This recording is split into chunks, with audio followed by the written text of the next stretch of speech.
Welcome back to the show, everybody. This is the Upper Tier Podcast. This is not Thursday, so it's not Thursday Tier Talk, but it's the Goal. Wednesday wrap. It's the Wednesday watch along. Man City's just gone 2-1 up. Across on the left hand side, the boy Cole Palmer, he come on to replace Phil Foden in about the 50th minute. And who is inside that 6-yard box, towering above their defender? Only our boy Erling Haaland heads it into an empty net. Another goal for the Aryan race. Oh, I'd say that's the league wrapped up. Yeah. The boy, I tell you what, the boy Palmer does real well. Stands up the right back, which is Pascal Gross, I think, and dinks a little ball to the back stick. And Haaland has just got away from the boy Levi Colwill, the Chelsea lad, and he's unmarked in the 6-yard box. Bang. And that's 2-1 City. Few minutes left. Absolutely. Relentless. Well, tonight we have a kind of a different show tonight. We're not going to be doing... We're going to check a screen. Well, while you're checking the screen, I'll do the introduction to the show, yeah?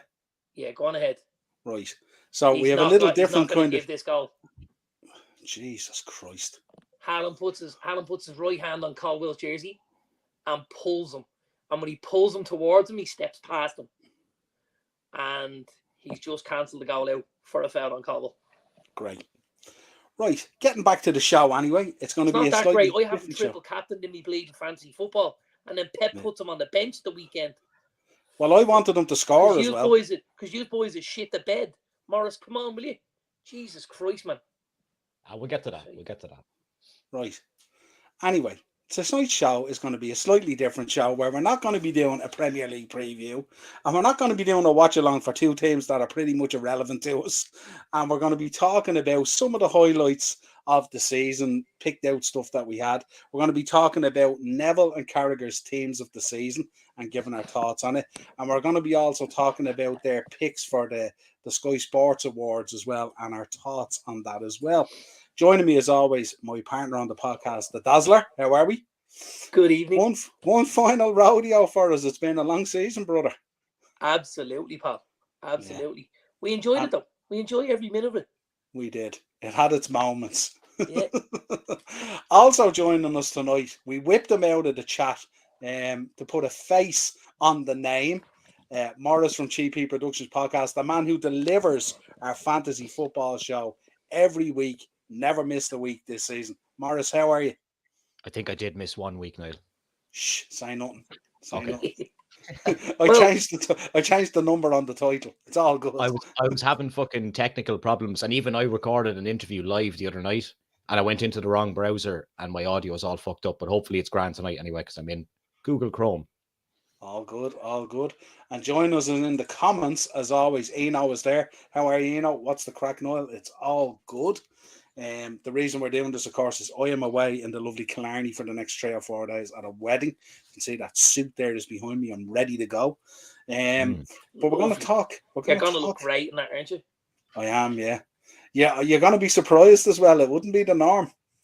He looks great. It doesn't look like it's going to be the norm. You know what I mean? I have that nice white Rory McIlroy belt, but you probably, with my stature, you probably won't see much of it.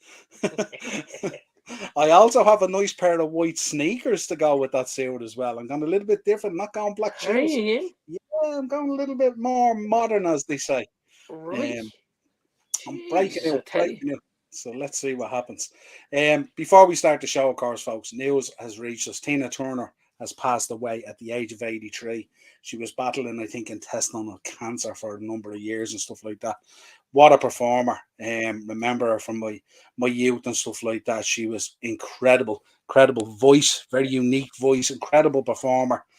Starred, of course, in Mad Max Beyond the Thunderdome, which was a huge movie back in the day for me and for people of my vintage and stuff like that. So she will be sadly missed, of course, and stuff like that. And she paved the way for so many artists in her field. She did rock, she did pop, she did soul, she did a bit of everything, and she was a master of most of them as well. So R.I.P. Tina Turner, you will be missed, and our thoughts, prayers, and condolences go out to anyone related to Tina Turner, her family, friends, and the wider fan base that's out there. So R.I.P. Tina Turner. Right, let's begin. Let's talk about these two teams that these boys put together, and give me your thoughts on them. We'll start with Carragher's. Let I us didn't know your like either of them, by the way. If that's any No, good, no, I wouldn't have been a fan of either of them I didn't really like either. either of them. I was like, Yeah. Jesus. Right, well, give me your thoughts on Carragher's one, and then we'll get Morris's thoughts. Like, if we go through them, I think there was obviously a number of positions that were kind of nailed on. You know, Trippier was always going in as your right back.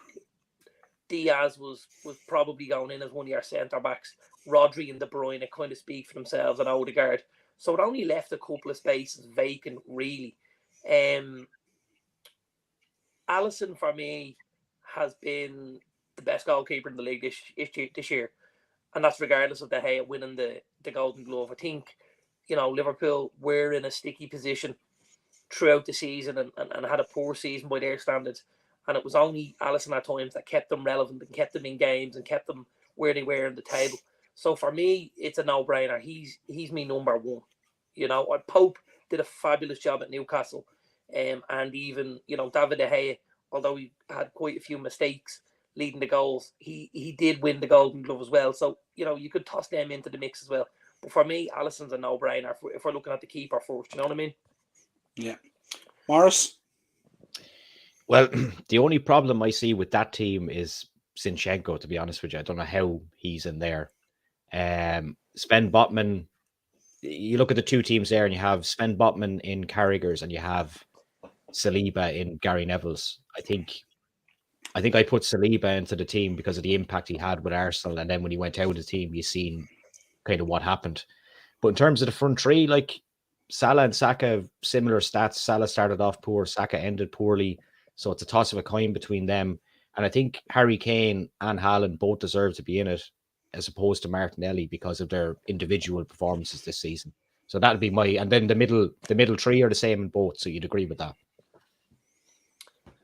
I'd have to say I'd have Martinez over Botman and Saliba. Really? Genuinely. I would. I think the impact he's had at United this season can't be overlooked. I think even when we're looking at the likes of David De Gea winning a Golden Glove, he's winning it because of what he had in front of him. With Casemiro obviously playing in the hole, and then with Varane and with Martinez a lot of the season. Like Martinez barely missed a game other than his injury, which came late on in the season. Up until then, he played an awful lot of football, and he'd helped kind of solidify us in that defensive position. And I know people are obviously going to say, "Oh, he's a United fan." I'd have Luke Shaw on that left hand side all day long. I really would. I think between playing left back and playing as left centre back, I think he showed how valuable he was to us this season and really stood up as one of our senior players. And I'd go with Trippier and I'd go with Diaz, but I'd go with Martinez and Shaw in the back four. Sorry.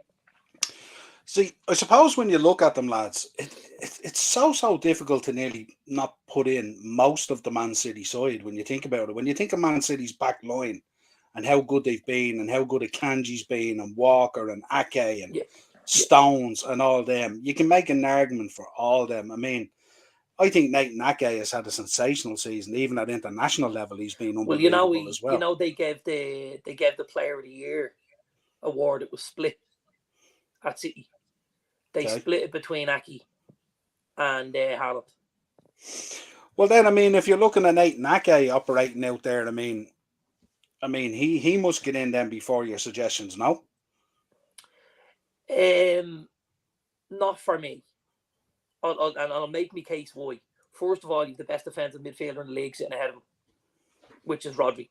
So straight away, you've got an extra layer of cover, let's say, right? But you could make the same argument for Casemiro. What do you mean for Casemiro? Sitting in front of your back line. I think that this is all. He didn't play the first 6 games. He got sent off twice and was injured. So he played an awful lot less games than Rodri did. Like Rodri's the first man on the team sheet week in, week out with City. I don't think that other players can factor into this though, because it's kind of an individual position. An individual position thing, yeah. Like if you look at Harry Kane and look at Tottenham, do you know what I mean? The same as Alisson with Liverpool, where Liverpool finished by their standards, but he's still the best goalkeeper.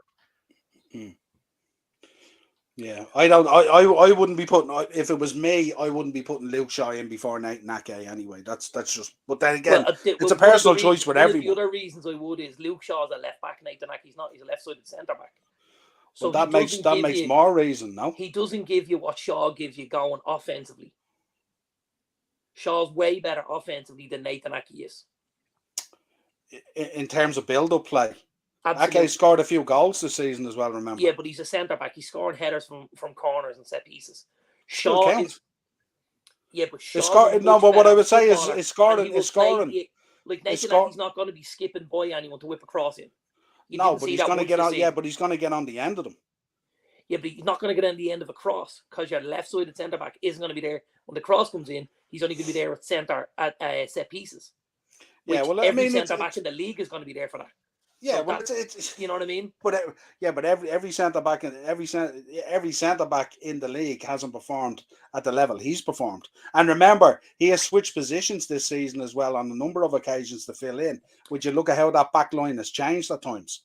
Yeah, but Nathan Ake's not, like, if you're trying to pick a team of the season, right, and you're going two centre backs, a right back and a left back, you can't put Nathan Ake in unless you play him centre back because he's not a left back. And then you lose the balance in the side where you're pushing forward. And you can do, like, centre backs and full backs are completely different. There's a couple of lads who can do both, the likes of Kyle Walker, the likes of Ake, the likes of Shaw.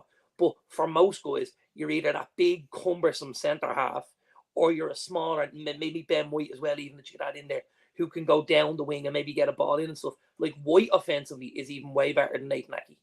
And he's very limited going forward. Do you know what I mean? Then if you look at the front three then for Carragher's team, and you say, oh, Haaland's playing off the right or the left. That's for me, it shouldn't happen. Haaland's your striker. Haaland's your striker. And then, so you take Kane out then for sure, would you, out of that team? Take Kane out. Absolutely. Yeah. So who goes in instead of Kane? I'd probably put Jack Grealish in. I think Jack Grealish has been phenomenal this season. And I think I'd probably have Haaland through the middle, flanked by Salah and Grealish. Your three in midfield stays the same. You've Trippier and Diaz, you've Alisson, and then again I'd go Martinez and Shaw. That would be mine. I think Saka from what's there from Carragher's team, I'd be changing 3 players off Carragher's team. Whereas off Neville's, I'd be going 1, 2, 3, 4. I'd be changing 5. So I think for me, Carragher has found, a slightly better balance than Neville has.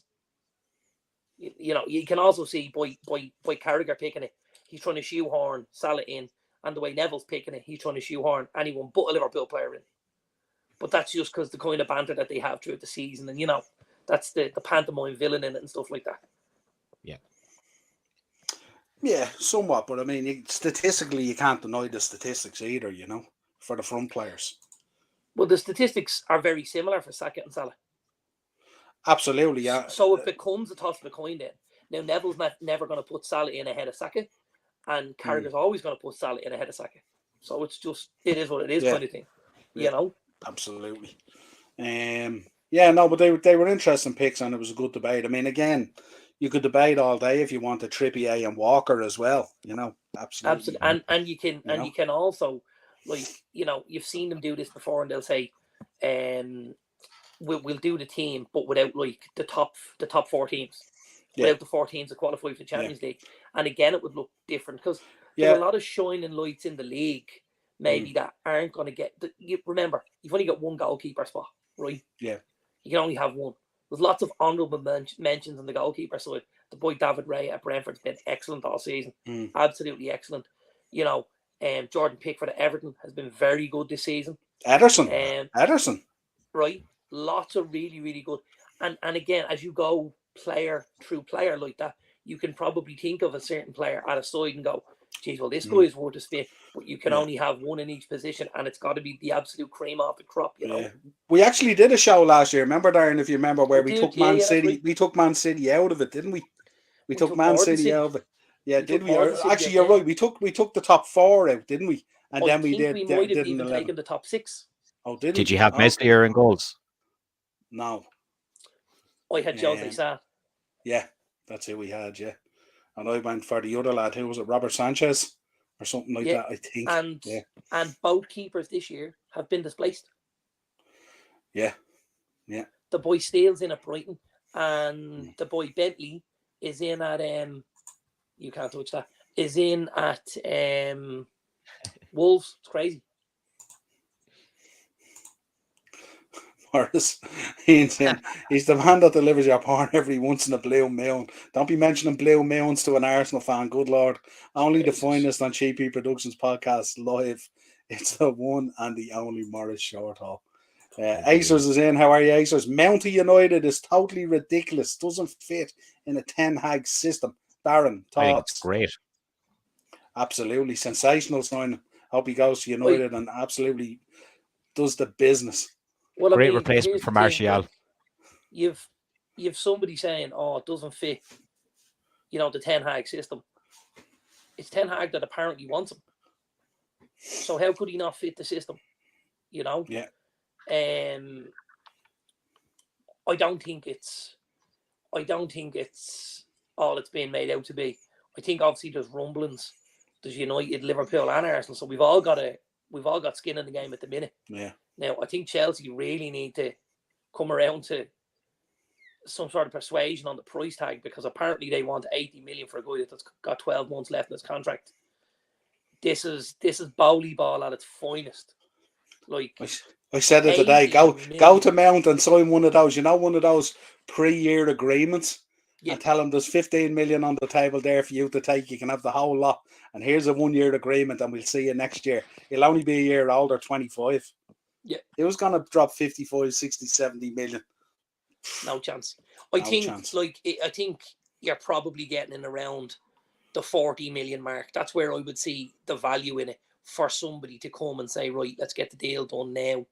Let's get you in a year early. Let's get you bedded in, and stuff like that. I think anything above that 40 million price is just mental money for a guy with 12 months left on his contract. Yeah, absolutely. Our resident ref is in. He reckons we're like a Take That tribute band tonight on the screen. A pleasant surprise on a Wednesday. And Ian is in. Had a great workout at the gym this morning. Fair play, my friend. All right, Mark. Let's talk about the awards then. These were interesting ones. Sorry, just to cut across you. Brighton have qualified for the Europa League. It's official because the game is finished 1-0. Congratulations to them. Excellent. Look forward to meeting them somewhere along the line. They are a bogey team for us. The final in Dublin next year as well. I know, yeah. And who knows, either Arsenal or United could drop out of the Champions League and join us there as well. Who knows what might happen. Could be crazy times ahead. That's, of course, if we're in the Europa League. We're assuming that as well. Just saying. I'm clinging on. Yeah. I'm like cliffhanger. I'm clinging on. Stallone is holding me off that cliff. Don't worry. Let's talk about the awards here. Some interesting stuff, and give us your thoughts on them. Best manager. Yeah, like I gotta be honest, I can't see past Eddie Howe. I just can't see past him. I was ready for you. I was ready for you when you said it. That's where he was previously, and that's where he is now. Sensational. Like he's gone from 19th to 3rd in the table. Now, don't forget, I tipped him for this job very, very early, remember? Yep. Before he was even muted, I said Newcastle want to get themselves an Eddie Howe and start building the foundations. He's just done a phenomenal job with them. He really, really has. It was great seeing the scenes at St. James's Park this week, because we know what a good fan base they are. Yeah. When they were 19th in the league table, they were still packing the place out, 45,000, 50,000 every week. That Gallagate end, trying to pull those black and white jerseys in. Like that, they're terrific supporters. They really are. And if they're not your team, that's well and good. But you've got to respect when fans and stuff like that get behind their club. And there's in there the fans at Newcastle as any other team in the country. They really are. They're phenomenal. So for me, it's Eddie Howe. Yeah, I'm kind of in agreement. I just always find when the football season hasn't ended and they're doing the awards, it's kind of like, you know what I mean? It's kind of weird as well. I mean, if Pep goes on and lands a treble and all that kind of stuff, it's... Yeah, but I mean, don't forget, these aren't really awards. These are just something the lads have mocked up to fill a bit of space on a Monday night gig. Yeah, well, I think they call them, aren't You they? know? They're Sky Sport Award picks or something like that. Yeah. But still, Yeah, it's still significant. It's still significant enough. Like, you don't not absolutely want not. to win it, especially with so little individual awards in the business. I think Yeah, the but I best mean, player. that's my point. There's nothing Yeah, for it. Like, they're not getting a Mo- trophy out this round. Morris, what are you thinking, Eddie Howe? You've been a fan of Yeah, Eddie I Howe think this that, season, haven't you? well, I think it's fair to say like he obviously deserves to be up there, but he's definitely benefited from the likes of Man United and Liverpool and Spurs underperforming this year, and of course Chelsea. But you know, you can only beat what's in front of you, and the way he's brought them from 19th to 3rd, like, you can't deny it. So absolutely deserves it. But I just think next year will be different. And I think Newcastle proved in a few games near the end of the season that when push comes to shove and teams get a bit tough and rough and ready with them, that they're not really able for the battle. And I think next year, especially in the Champions League, it's going to be very tough for them. It's gonna, He's it's gonna be also a very different squad though next year, isn't it? Yeah, I You would think so. Yeah. Yeah, I think the one thing we have to commend them on this year as well is they haven't gone out and absolutely blasted the budget that's available there either. Nope. You know, he's been very clever in the way he's brought players in to fill positions, stuff like that. We know how good a coach he is and all that kind of end of it and all. We've seen it back in the Bournemouth days and all, especially as a Liverpool fan, how Eddie Howe and Bournemouth dismantled us a number of times. But I think it's a really, really good pick. And as Darren says, I do think we are going to see a different Newcastle in the Champions League and competing on all fronts and stuff like that. But they've gone against the grain insofar as they brought in kind of that level of talent that they were seeking at a certain price and remained competitive and shown that it can be done if you're clever in your scouting and your coaching and knowing what your team needs. So, yeah, hats off them. Best player, I don't think there's any doubt on this. Is there any disagreement, anything to add to that? I think this boy's just been sensational. Yeah, there's no need to even discuss it. Oh, I want to discuss it just for a second. Go on. Okay. And here's Shelby. the only reason why. And I'm scratching my own head when I'm saying this, so I understand what this is going to sound like.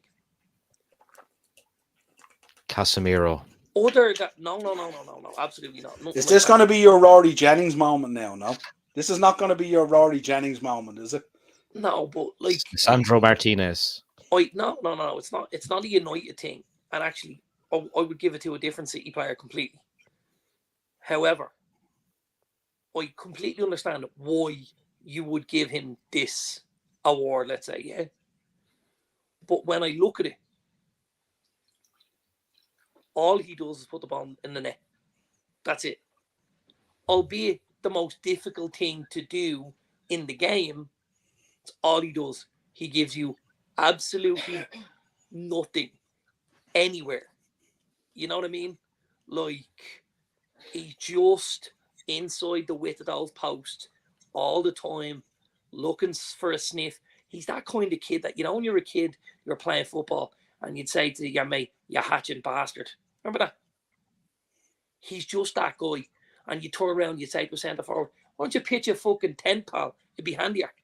That's him. He's that kid, you know. And I completely understand. He's blown all the records out of the water. He absolutely has. I know you get it. But when I'm like, best player, I'm like,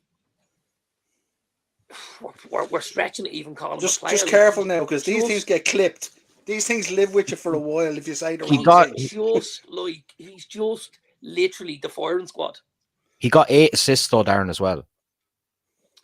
I know, but like myself and Niall talk about this all the time. What you need to do to create an assist in the league is ridiculous. We've spoken, Darren. We've spoken about the assist of the assist, haven't we? Right. So yes. like, 3 assists. You know, I pass the ball square in the centre circle. Your man beats 4 players, stick it in the top bin, and I've got an assist. I didn't do a tap, you know. So yeah, I understand it. I just like, it grates on me a little bit. And it's not because he's a City player, because actually I would give it to a different City player. 44 goal contributions though, with goals and assists.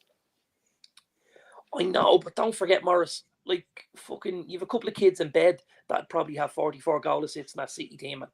Come on. Do you know, this. Like, do you know what the funny thing about it is? When you say 8 assists, I do be disappointed. because it should be probably about 20 assists. Shouldn't And it don't really, forget, when so you think about assists it? now also, the rebound counts. So if Yeah. Haaland shoots and the keeper palms it out and De Bruyne knocks it in, that counts as an assist. So with the amount of shots he takes, like, you're going to have a certain amount of assists for the, part of the course kind of thing. Yeah. It's not up for debate, though, really, is it? It's not really. It's not, but at the same time, you know where I'm coming from.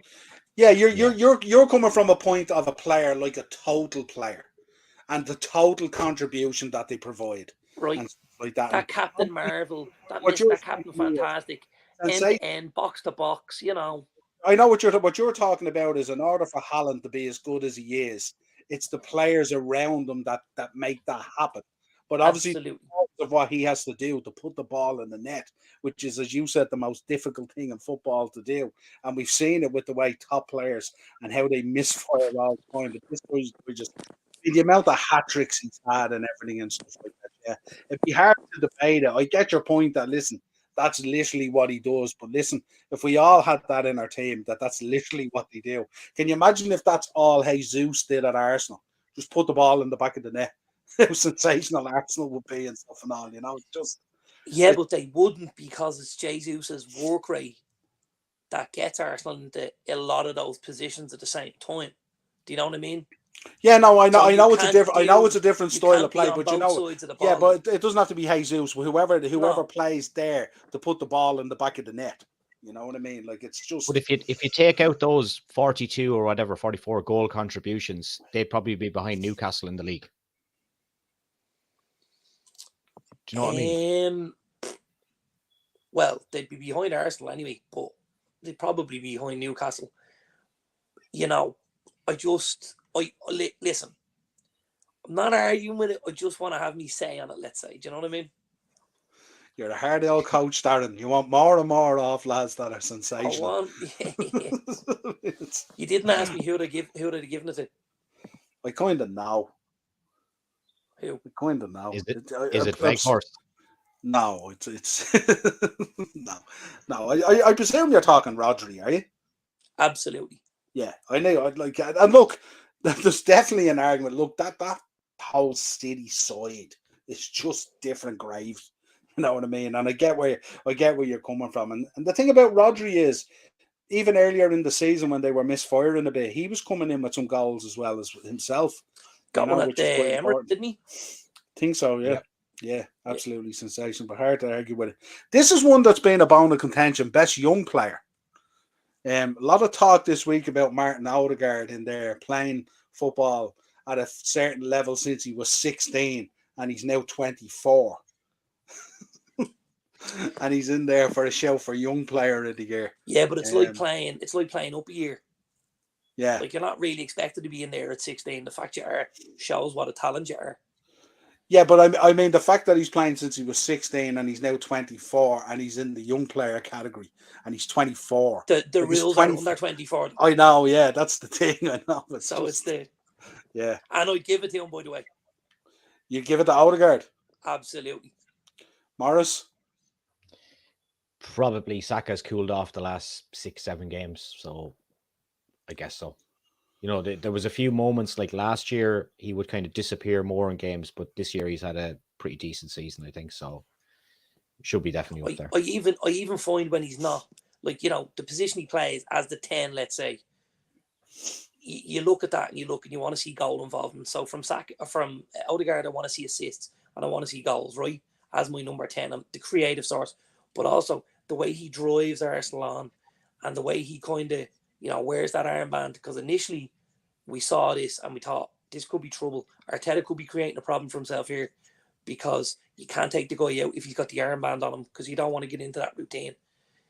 It was up to Odegaard to stand up to that, and he did for my money, I have to say. He really, really did. And I think he was Arsenal's best player this season. Yeah. We'll come back to favourite game and biggest surprise, let you a chance to think about that kind of stuff. Best signing? I mean, clearly you could throw Haaland in there, couldn't you, really? But I suppose they don't want to just have a whole slide of just Erling Haaland, But what did you I was glad that Gibbs White got a mention. He's been really good for Forest. I really like that he was in there. Casemiro obviously has been unbelievable for Man United. What's your thoughts on this, Darren? Best signing? Yeah, I would echo your sentiments. The boy Gibbs White, I think, has been excellent. Now, obviously, at Forest, it was going to be pretty easy to find one decent signing. They made so many of them. But I thought, again, he was a young kid who took an awful lot on his shoulders there at Forest. And everything, like, he never shied away. He wanted the ball. He wanted to try and create. He was kind of a little bit like that Roy of the Rovers. Give me the ball. I'll take the goal kicks. I'll take the corners. I'll take the penalties. I'll take the throws. And you're just like, it's that kind of kid I want, where he's not afraid to make mistakes. He's not afraid to do things wrong. He's just willing to get back up and keep going and going and going. And I think he's been a super signing. But I do think, you know, if we look at even United signings, I think Casemiro was excellent. But again, for me, I'm back to Martinez. You know, I really am. I think we got through more games without Casemiro with Martinez than we did without Martinez with Casemiro, if that makes sense, yeah?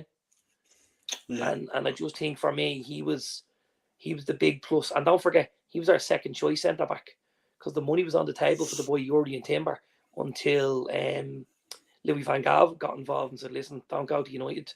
And all of a sudden, Arsenal were signing Martinez, and we jumped in at the end of the conversations, and obviously Ten Hag was able to wrap it up fairly quickly, and we got our man. And like, you look at it now, and he's been pivotal for us this season, and he would have been a massive addition to that Arsenal squad. Massive. Yeah, I suppose when you look at best signing, there's so many factors you have to factor in, don't you? Like the cost of the signing, the impact they've 100%. Had on the team, the impact of where the team has kind of finished, and all that kind of stuff and all, you know. So it's such a difficult one. You know, I mean, there's loads we could look at. Look at how good Evan Ferguson has been at Brighton and all and everything and all, you know, absolutely sensational. Obviously got that injury and missed a number of weeks, but he was absolutely on fire. Who else, Darren? Who else kind of sticks out there? If you look at Brighton, there's so many boys there that you could throw into the mix for that. You've obviously got the boy Ferguson. You've got Mitoma, who had a fabulous season. You've got Estepina, who came in to replace Mark Cucurella. Again, another great season. You've got the boy Enciso, who got the goal this evening. You've got there's like a plethora of talent at Brighton that have come through. From other teams, I'm trying to think from other teams who's really, like, at City.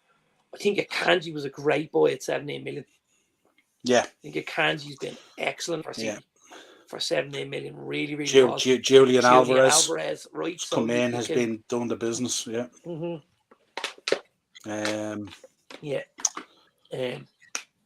Lots of good signings.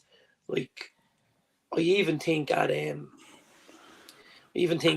Arsenal, Zinchenko and Jesus, unbelievable, really big signings.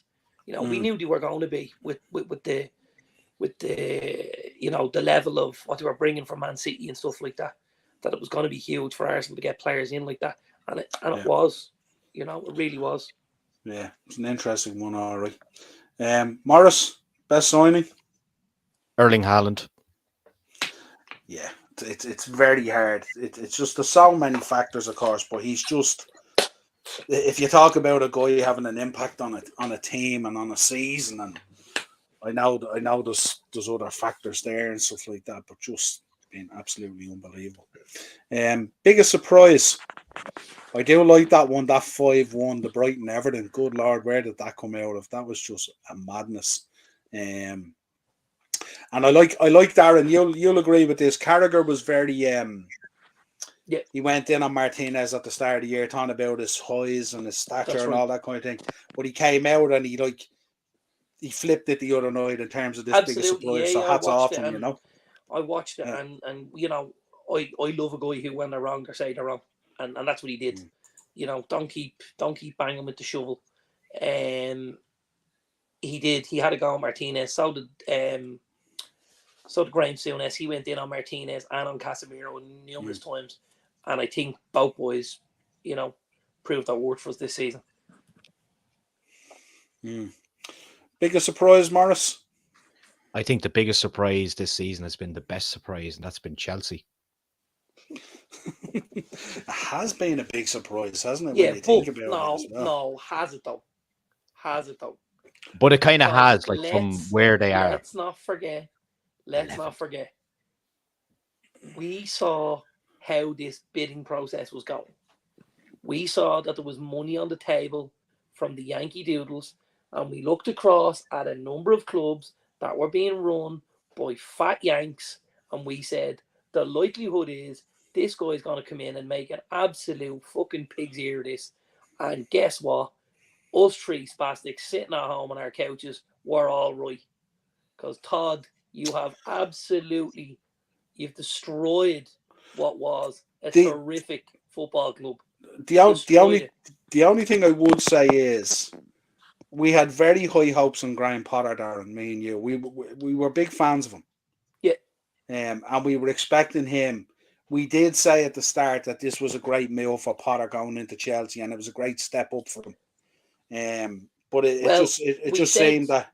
Well, we said, what I seem to remember was very hard to say no to the job, but going to be very, very difficult with the way things are being run at Chelsea. Now, I firmly believe we'll see Graham Potter elsewhere, and again, he will do a fabulous job. The issue with Chelsea runs far deeper than Graham Potter. This comes from the boardroom. This comes from soccer. This is the Yanks taking over as usual and just absolutely getting in their way, like getting in their own way. It's just horrific. Yeah. But if you look at it, you wouldn't have thought that they would be like as bad as it's been in 11th, nearly battling relegation a few weeks ago. Mad. Yeah, Ted's in as well. Leicester's implosion was a pretty big surprise. I don't know. We looked at that, Darren, didn't we? We spoke about Rodgers nearly all season on most shows, and we were saying it just and the financial issues, up, didn't it? The financial issues, but also his use of the squad as well, Darren. You made a point all through the season as well that he was crowbarring in the defence, and many positions did Ndidi play this year, and obviously we highlighted it at the start of the year. If you didn't replace Kasper Schmeichel, you were in serious trouble. Remember, who did we talk about, Darren? Was it Danny Ward? And then this guy Everson came in, and by the way, I would be really, really, really pissed off, as a Leicester fan, knowing that Danny Ward played about 30 games this season. And then for the last day, I see the boy Everson, and I realise, holy shit, this kid is fucking top drawer. Like, top drawer. Yeah. He was, I don't know whether you've seen him. Some of the performances, I watched Leicester Everton a couple of weeks ago. He got man of the match. I watched Leicester at Newcastle the other night. He got man of the match again. The kid's a great talent. Danish goalkeeper, like Kasper. And you've Danny Ward, who was faltering week after week after week in there. It was a huge boo-boo from Rodgers, because he's the guy that's watching him in training, and he's the one ultimately has to say, this guy plays. Now, if you couldn't see within the first 20 minutes that Everson was in a better situation than Ward was, he shouldn't be near a Premier League team. Shouldn't be near him. Yeah, I suppose you'd have to mention in there as well. Would you put in there Arsenal's collapse? That was a surprise. Not that it was like, when you think of the position they were in, 8 points ahead, potentially to go 11 points ahead, to then have a swing that much the drop off was sensational, wasn't it? We did say, like I said on a number of podcasts, even when City were 8 points behind them, that Arsenal were still hunting Man City.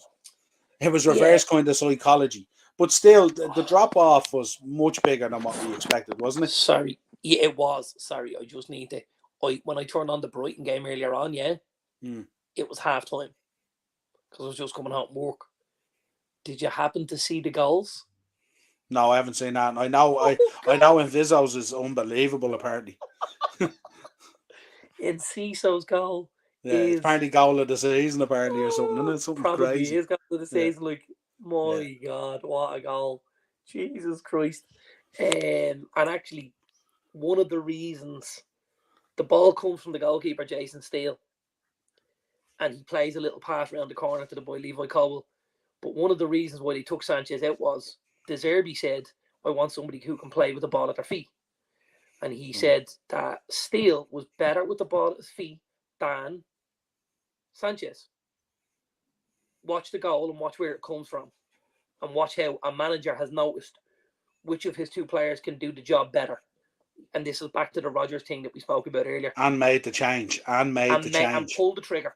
And pulled absolutely. it. When Sanchez was number one at Brighton and everybody had him in their fancy football teams and he was being linked with United and Chelsea and everywhere, and De Zerbi dropped him and everyone went, what's he doing? I want to take him out because I want the guy to play a certain type of football. And the only way to do that is to put Steele in because he can do it and he can't. Yeah. When you see the goal, you'll see what I mean. Top drawer. Aces is in with a good one as well. West Ham making Europa League conference final was a massive surprise. Did they get to the semis last year? It was the semis. Was it the conference or the Europa League last year?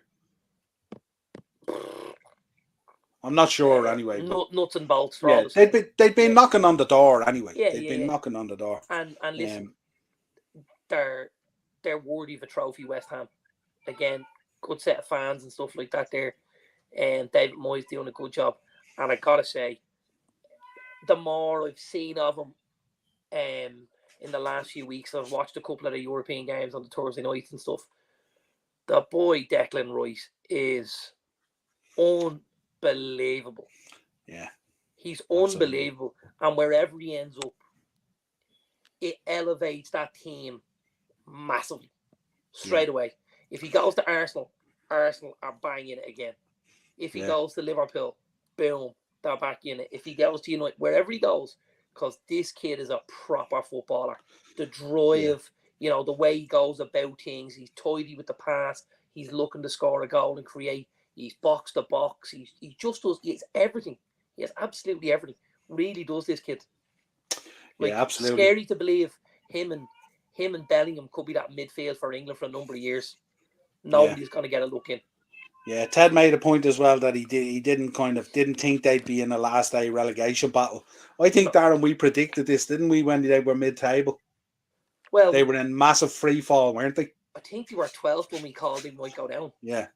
Because we didn't see a way out, and then obviously, I don't like the panic.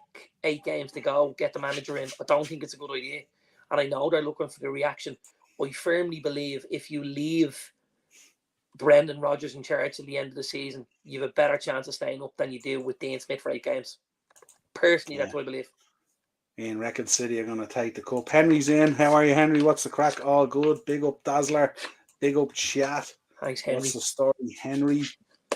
Just finished a live. Nice one. Yo, mate. Acers.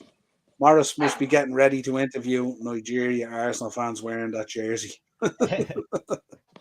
Absolutely. They're half Nigerian, half Jamaican. He's got a reefer in one hand and a Super Eagles jersey in the other. No, it's only a cigarette tonight. Right. Behaving. Favorite game? I have to say the World Cup was sensational for us, Darren. We had in our chat we had such fun about the World Cup and the games. We even ratcheted up our own nervousness at times, and we didn't even have a card in the game. Sure, we didn't. It was crazy. Favorite game? I was lucky enough to be at the Manchester Derby in January, and we obviously went a goal down and managed to claw back. And I just, for a number of seasons, those big games had become a bit of a dread for us, because obviously we got licked by Liverpool a couple of times, which we did in the game at Anfield. But at least our basis is we're starting in Old Trafford. We're trying to make that a fortress before we step out. And just to be able to beat one of those sides right at the top of the league that were one of the best teams in the league, it just kind of gave me a little bit of a, you know what, we're not there, but we're getting closer. And that was when Garnacho put the ball in and Rashford put it into the empty net, that was party time for me. Now I have to say that was big. Yeah. Mara's favourite game of the season? Well, it's between Arsenal beating United at the Emirates in the last minute and Newcastle's demolition of Spurs a few weeks back. So one of those two for sure. What about your own win at the new White Hart Lane? Yeah, that was good as well. But that's a big one, isn't it? The last minute win against United was great. And the thing I look back on this season with Arsenal was that we actually played better and got more results with Eddie up front than Jesus, because when he came back after his injury, he wasn't the same as before he got that injury before the World Cup. So in that period of time where we bet United in the last minute, Bournemouth in the last minute, there was a few last minute goals. That was the best kind of performances of the season for Arsenal. And then the last, obviously, 8 games, they only won 2 out of the last 8 with Jesus back in the team, which I thought was interesting as well. And no matter what the work rate is with Jesus, just on a side note, your striker needs to put the ball in the net. I think that's important going into next season for Arsenal. Need to get a striker. Yeah, absolutely.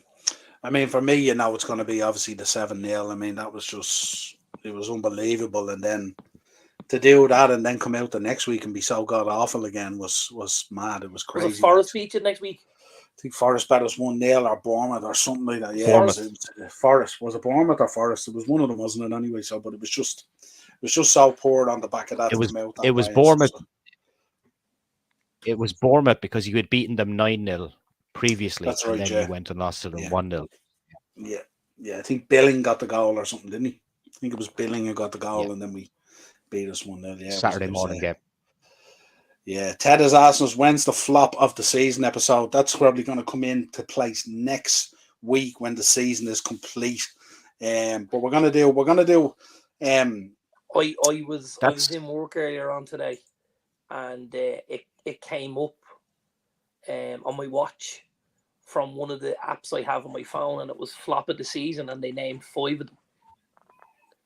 I wasn't best happy with at least 2 of them. But we'll hang on to that for another day. From a purely neutral perspective, Arsenal versus Southampton 3-3 game was some game to watch. Yeah, it was absolutely unbelievable. But yeah, so that's our favourite game. So let's have a chat then, lads. Let's bring up some stuff. Let's talk about a few things rounding out the show and stuff like that. We've talked about a lot already. Mitrovic's ban and Tony's ban certainly impacted both teams. And don't know if you saw Gareth Southgate's interview today. No. I actually quite enjoyed it because it echoed a lot of the sentiments that we had about Ivan Toney's ban. And he kind of said, this is no way to treat a player. He said, he's been his livelihood has been taken away from him, so to speak. And we kind of look like we're washing our hands of him a little bit. He said, in an age where mental health is so important, why are we taking him out of all football, related business, and why are we doing this and why are we doing this? He also spoke about the fact that he had spoken to Ivan Toney, and he said, I'm not sure if that's allowed. He said, but if it's not, they can ban me instead of trying to stick it onto his ban, and he said, provided, he said his form is where it needs to be when he comes back. He said he'll absolutely be back in my squads. So it was a real show of defiance from Southgate, and it was, he's at times questioned for being the puppeteer or the puppet for the FA, but he came out against them today, and I really, really liked what he said. It was good. He was looking after his player, and that's what he should have been doing as a manager. Yeah, I think it'd be hard to. It'd be hard to come out and try and defend the FA in this situation, you know what I mean? Especially this all unloading on kind of, such a significant week in terms of mental health week and stuff like that and all, you know what I mean? So it didn't show them in a very, very good light. And I think coming out and doing that, I think, I think the wave of the backlash and the reaction to it and stuff like that didn't leave them in a great position or a choice of having to do what they had to do in terms of, how you talk about it. I think most people would have agreed with our view on it in terms of how we felt about it and stuff like that and all, so there's a human side to it as well. And don't get me wrong, I completely understand there's rules and the rules need to be adhered to, and that's acceptable to a point. But I think that the punishment has to fit the crime then at the end of the day. I see it as a much bigger win for Ivan Toney, for football, and for everybody if it's something like a community service sort of a thing, where he goes around to the local schools, clubs and all, clubs, youth clubs, and he talks about football, and he talks about how he got into it and how it got him off the streets and how it stopped him, getting involved with the wrong people and stuff like that, and tried to make this and turn this into a positive message. Positive, yeah, send that message. Rather than just, you've done something wrong, we're going to burn you. So easy for him to get the hump kind of that way and go the wrong way with things, and just very unfortunate because it doesn't need to be like that, Yeah, absolutely. Yeah, it was just something to bring up. Obviously, it's something that's there. What else we want to talk about? Chelsea, I suppose we spoke about them an awful lot this season and stuff like that. Very disappointing season for them. We were speaking about it today, even in our WhatsApp group and stuff like that. There's a mammoth task there, still to be done. Poch coming in potentially, and I don't think this is the last we're going to speak of Chelsea. I just don't imagine it. I think there's an awful lot of meat left on the Chelsea bone, from Pochettino coming in to the squad being broken down, new players coming in, Bowley getting back involved. There's so much that can happen at Chelsea, and it's a ticking time bomb waiting to happen, really, isn't it? Yeah, it is. It's just such a mammoth amount of work to be done to fix up. You know what I mean? Like even some of the signings they've brought in now look a little bit suspect. Players that they had there that they could lean on look a little bit suspect. As we spoke about the goalkeeping situation, which is so important, as we know. And just even that kind of, I think they've put some of the structures in place in the background to assist the manager and stuff like that. If you look at, just touching on the goalkeeper thing, Liverpool without Alisson Becker easily bottom half are in Chelsea's position. Probably lower. And Chelsea with Alisson Becker in goal are probably 7th or 8th. Because the two boys have shared the position for much of the season and been equally as bad as each other. Yeah, interesting there from Ted. If Tony was cheap for signing due to this ban, would you take a punt on him for when he comes back? Absolutely. I don't think it's a punt. It's not at all. It's not a punt at all. No. Well, I suppose it's hard to dictate. It's hard to dictate what way he will come back after being 8 months out of the game.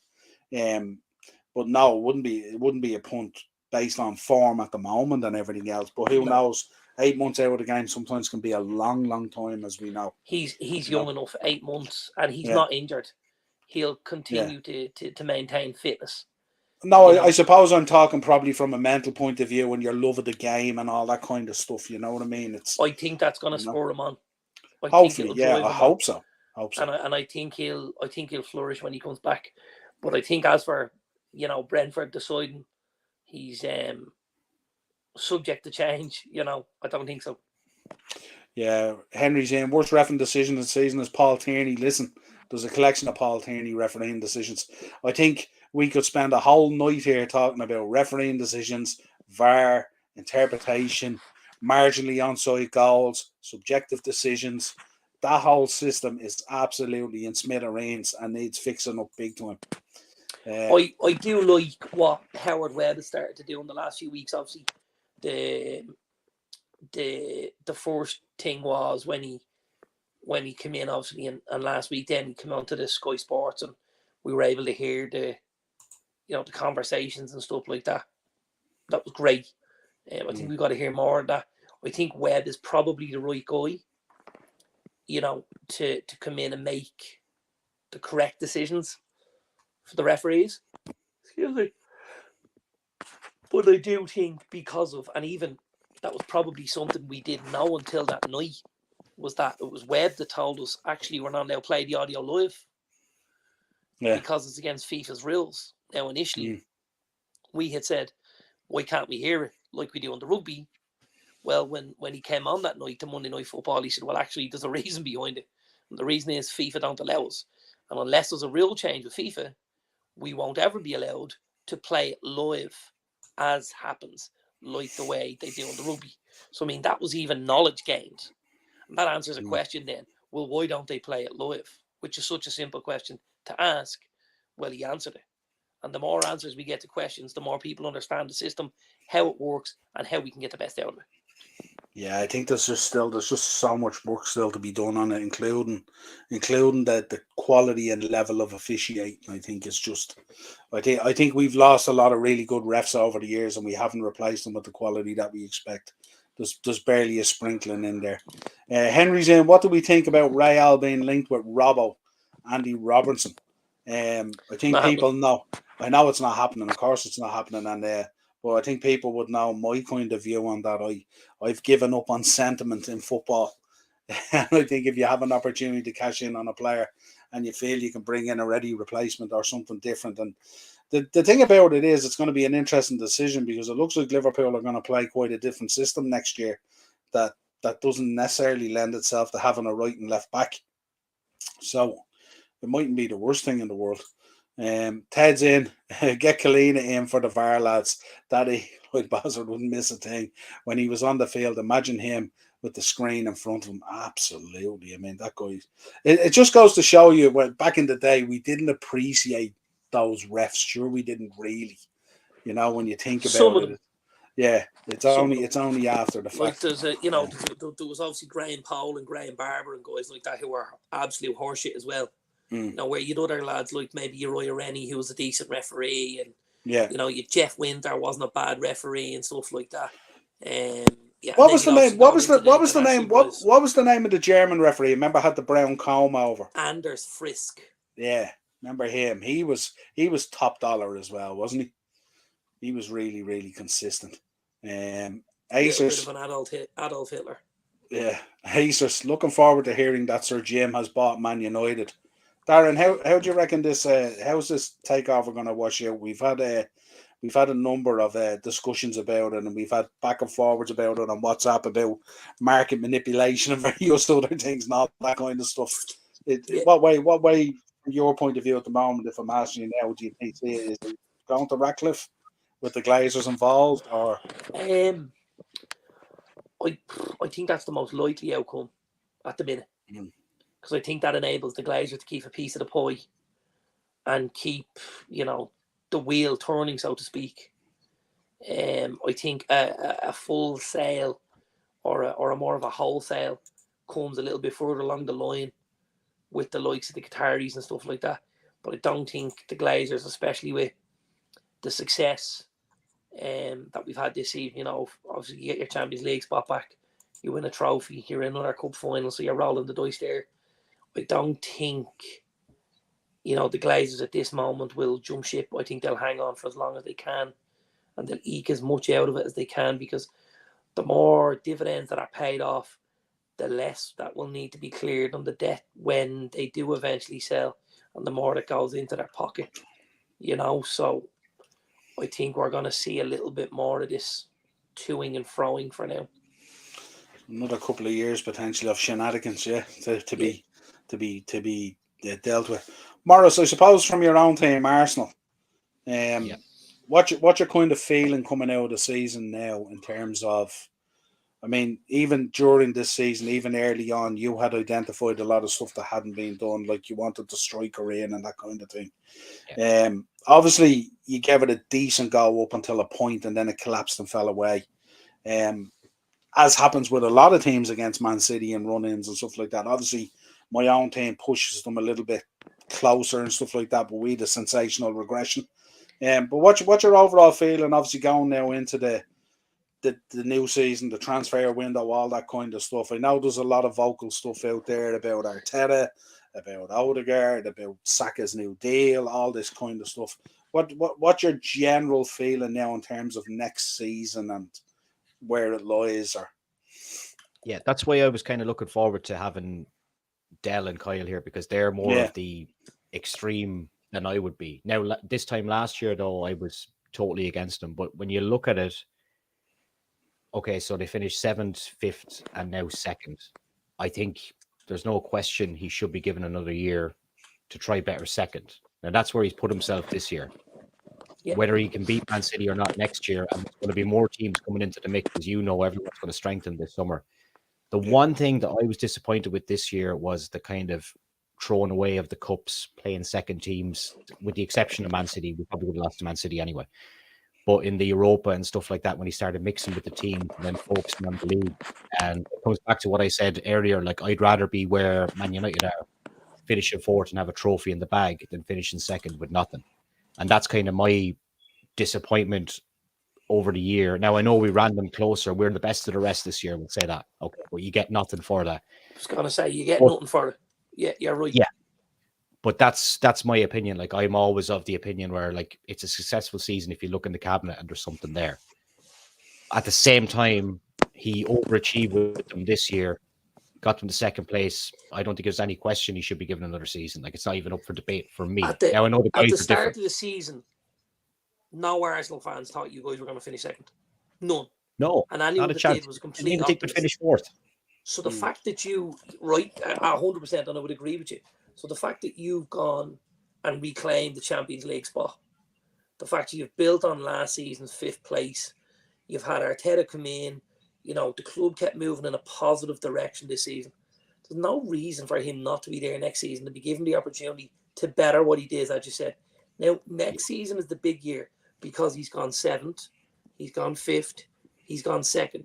He's 4 years into a project. He will have spent over $500 million at that stage on players. And now there needs to be some substance and some success, which is a trophy or a league title or whatever it be. But something needs to come in the door to then warrant him getting season number 5. You know what I mean?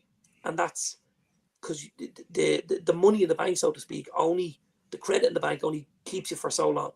And after that, it's about what you can bring in through the doors. He had the credit in the bank from the FA Cup. In fairness, that's what kept him going as well. I wonder next season would another League Cup or an FA Cup generate that credit in the bank for another season, or does it need to be something bigger? I mean, obviously we know you're not equipped for the Champions League, obviously, and I don't think even with signing this summer, I don't think you would be equipped for the Champions League. So then you're left with the 2 domestic cups and but the league. Wouldn't it also be important to talk about the league position with that? So the two would go hand in hand. That obviously, if you weren't going to mount a title challenge, but you were still able to retain your Champions League football, and on top of that, he was able to bring one of the 2 domestic trophies in the door. Yeah, again, elevates him. Boys, gets him the next. Yeah, well, that's a different kind of situation and a different landscape because you don't look like you're binning stuff off. Right, you know what I mean. So it's a very different approach. I watched that Arsenal game on the Sporting Lisbon game on the Thursday night, and we spoke after it, Morris. That was a huge letdown for me, as even a United fan. And again, I had a horse in the race at that stage, and I'm thinking, you know, I don't fear Arsenal over 2 legs, but they're not going to be an easy draw either. And I'm going, what's gone on here? This should have been put to bed. This toy, this game, this should have been out of sight.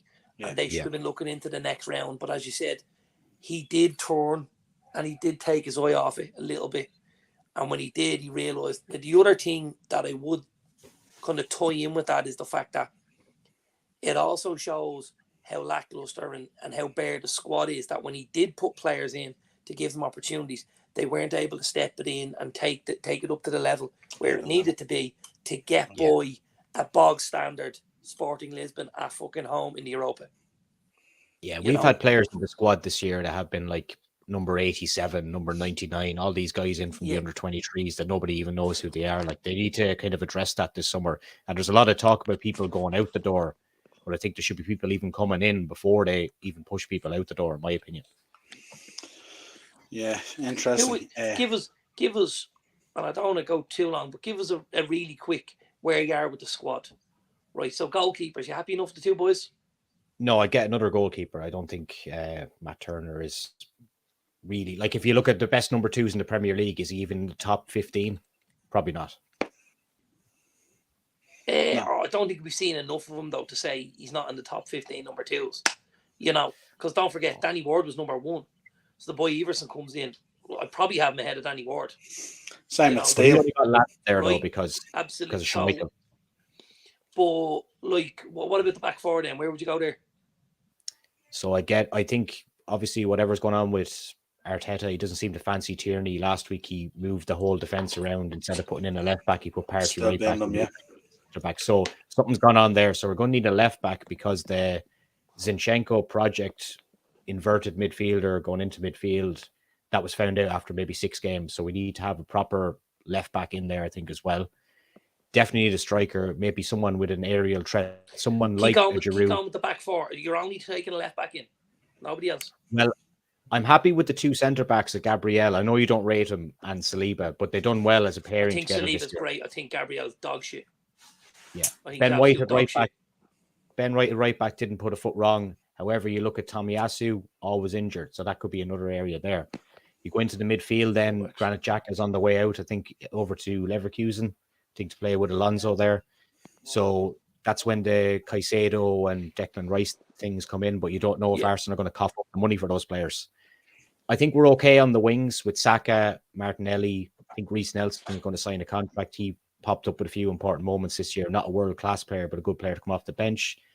I think Smith Rowe could be out the door as well because of his injury record. So you need someone to replace him, to replace Odegaard if he gets injured. And they just need an aerial... Yeah, but an aerial striker, kind of someone that's a bit different to Jesus as well. So there's a lot of kind of holes to fill in terms of a squad. You're probably looking at, somewhere in the 5 to 6 region with that's what I'd be looking at. A backup keeper, a right and a left back, either to challenge the initial right and left back or to play second fiddle, a midfielder or 2, and then a striker. So again, down the spine of that team, a lot of that work. Yeah. Do I see them bringing in 6 or 7? No, and that's where the problem could lie next year. That's where it falls short for all of us, doesn't it? We just don't do enough to go that extra mile and stuff like that. And even it's so amazing, isn't it, the way that we've not only switched in terms of talking about our start 11, but how vital our bench is. The level of quality that comes off your bench to replace players at significant times. We've seen the drop off on Saka. You know what I mean? It's just because he's just not rotated enough because you just don't have the quality there to do it. Yeah. And he just burns. He just hits a wall. He did it last season. He did it this season. Well, it's a results game. So if you put someone in to get a result and he can't do it, you're out in the year. So that's like a turkey voting for Christmas. So you're going to play Saka. We've had the exact same issue with United where we burned the daylights out of Bruno Fernandes. We've absolutely burned the daylights out of him. But until we have a viable option off the bench or somebody that can start games, now our replacement for him was supposed to be Donny van de Beek. He was supposed to come in and be able to do that job and play just off the front. Now, obviously, couldn't do it to begin with, and then went and got injured. And you're thinking, this guy's got no hope. Absolutely no hope. Yeah. Thoughts on this? Henry's talking about the more of these kind of state-backed, coming in and taking over clubs and stuff like that. Are we more exposed to the Super League happening down the line? It's when, not if. Yeah, I think I think it's going to happen eventually anyway, isn't it? I think money just dictates the game anyway, and it's when, not if. And look, we're gonna see. I think we're gonna see more of these takeovers as time goes on for a lot of these clubs and stuff like that. This very quickly over the next decade is going to become a very rich man's sport, and these are going to be toys to a lot of these guys, Acers, Arsenal got a dog. They got in the dog mart. It's called Win. It was chocolate lab. Yeah. Well, whatever about that anyway. Was that right up there on your list of most embarrassing moments of the season? I don't know. He does these things, doesn't he? We've seen it in the Amazon documentary, so I don't know. Does it really mean anything? Not a big deal. Yeah. I don't think a dog is for Arsenal. No, but I think, I think the whole, that he didn't just blow it out of the water straight away, that he kind of went, well, yeah, we got a dog, and you're going, you got a dog? Oh, he's for around the training ground. What's he called? win, and he's gonna take some of the anxiety away from the players, and you're just like, whoa, it works hold on for a minute here. It works for Michael D. Higgins. Everyone loves his dogs. That's only because you can saddle them and ride around on them because they're that fucking big, like. But Jesus Christ, I don't know. Yeah, it was a kind of a weird one. Coyle is joining us here. I don't know if he's frozen or not. Coyle, are you there? No, he's frozen. He's been abducted by the Undertaker. Hang on, he'll come back in and join us. Yeah, there's just some weird stuff there, wasn't there? Acers is thinking Queeveen Kelleher would be a fantastic opportunity at Arsenal for number 1. I don't know. He's a very, very good keeper, but I don't see him displacing Ramsdale. You can have Weghorst if you want, Morris. Absolutely. He's playing for Burnley next season. He's not playing for Burnley next season because there's no way Vincent Kompany plays out Weghorst in a starting 11. Absolutely, yeah. With the way they play football, they play a really good standard of football. And Wout, as good as he's been for us, he probably didn't have the goal involvements that we would have wanted. But he's had a great shift at United. A great shift at United. He would have got more goals. He would have got more goals at a kind of a lower end of the scale team that kind of whips more balls. We didn't play to his strengths. We didn't play long ball. Yeah. We didn't play off a target man. You could count on one hand the amount of times we lumped the ball up to Weghorst for a knock-on even. You're going, I thought that's what he was there for.